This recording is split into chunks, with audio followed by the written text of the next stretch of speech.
Welcome. In this explainer, we're tackling managerial decision making. This is probably one of the most important skills a manager can have. We're going to break it all down and really focus on the key ideas that you're almost certain to see on your multiple choice exams. So here's what we've got on the agenda. We'll kick things off with the core concepts and definitions. Then we'll look at the models and the actual process of making a decision. After that, and this is super important, we'll get into some key comparisons. Then we'll touch on group decision making. And finally, we'll wrap up with some practice questions and a quick summary to lock it all in. Okay, first things first. We have to build a solid foundation. You really can't tackle the tricky exam questions without knowing the key terms inside and out. So let's get those definitions crystal clear.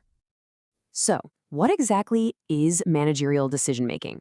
Well, it's not just about picking something, like choosing what to have for lunch. It's a full-on process. It's about following a logical sequence of steps to solve a very specific problem and help the business hit its goals. And honestly, this is how managers are judged, right? By the quality of their decisions. Now, this is a big one, a really critical comparison you need to know for your exam. On one hand, you've got rational decision making. Think of this as the perfect world scenario. You have all the information, all the time in the world, and you can find the absolute single best or optimal solution. But then there's the real world. That's where non-rational decision-making comes in. Here, information is messy and incomplete. So instead of searching for that perfect solution, managers use their gut, their intuition, to find a solution that's just good enough. We call that a satisfying solution. All right, let's talk about MIS, or a Management Information System. The best way to think about this is like the dashboard in your car. It takes all this complex data from the engine, speed, fuel, temperature, and turns it into simple, easy-to-read reports. In a business, this could be daily sales figures or weekly inventory levels. It's really for middle and lower-level managers to make those routine, structured decisions that just keep everything running smoothly. Okay, so if MIS is the dashboard, a DSS, or Decision Support System, is more like a high-tech GPS for navigating unknown roads. This isn't for your day-to-day stuff. This is an interactive tool for senior managers who are tackling the big, complex, unstructured problems. We're talking about questions like, should we enter a new market, or should we build a new factory? A DSS doesn't just spit out a report. It helps you model different scenarios and analyze possibilities to make a really effective strategic decision. All right, so we've got the key terms down. Now let's put them together and look at the actual process. How do managers go from having a problem to making a choice? So this is the classic 7-step process. It's super logical. Step 1, you figure out exactly what decision needs to be made. 2, you gather all the information you can find. 3, you come up with all the different alternatives or choices. 4, you weigh the evidence for each one. What are the pros? What are the cons? 5, you actually pick one. 6, you put that decision into action. And 7, and this is the one people always seem to forget, you review your decision. Did it work? What could you do better next time? It's a really crucial feedback loop. Okay, let's shift gears. This next section is all about key comparisons, and I really want you to pay close attention here. These are the kinds of distinctions that show up in multiple choice questions all the time, and they're designed to trip you up if you don't know the exact difference. All right, MCQ alert. This one is a guaranteed exam topic: programmed versus non-programmed decisions. Think of it this way. Programmed decisions are routine, they're repetitive, almost automatic. There's a clear rule to follow. Like when the printer paper gets down to 1 ream, you order more. That's a programmed decision, and it's usually made by lower-level managers. On the flip side, non-programmed decisions are the big ones. They're unique, they're complex, and there's no rulebook. We're talking about things like, should we merge with another company? These are high-stakes decisions made by top-level managers. Okay, let's talk about the conditions under which decisions are made. This table lays it out perfectly. First, you've got certainty. This is easy. You have complete information and you know exactly what the outcome will be. Next is risk. This is where you don't know the outcome for sure, but you can guess the odds. Think of a weather forecast saying there's a 70% chance of rain. You can calculate the probability. And then there's uncertainty. This is when you're flying blind. You have very little information and you can't even begin to predict the outcomes. So here's your MCQ alert. The single biggest difference between these three is just how much reliable information you have to work with. That's it. Here's that comparison between MIS and DSS again side by side. You can see MIS is all about internal data, regular reports, and structured decisions. DSS is for those big, unstructured problems. But it really boils down to this one simple idea, and here's another big MCQ alert for you. MIS is about efficiency. It's about doing things right. DSS, on the other hand, is about effectiveness. It's about doing the right things. That's the key distinction you have to remember. Up to this point, we've mostly talked about managers making decisions on their own.